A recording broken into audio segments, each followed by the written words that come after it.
Odlok o SNAV-u jasno določa, kdo je lahko vabljen. Poleg funkcionarjev so to tudi predstavniki drugih organizacij.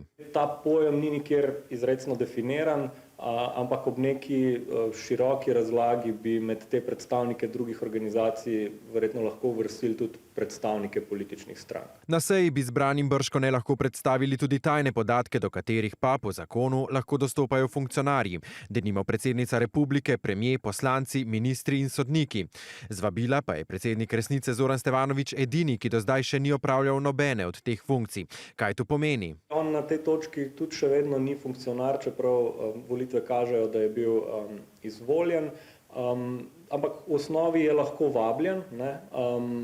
Problem lahko nastane, če bi se na tej seji obravnavali kakšni tajni podatki. Vsi tisti, ki pa, naprimer, novo izvoljeni poslanci, ki še nimajo mandata, torej volitve še niso potrjene, potem pa žal ti ne morejo prisostvovati, če gre za tajne podatke. Tako da jutri lahko pričakujemo javno sejo z javnimi podatki. Tako pa nekdanji direktor Sove Iztok Podbregar. Stevanović, ki je potrdil prihod, poudarja, da dostopa do tajnih podatkov nima, ga pa pričakuje po nastopu funkcije.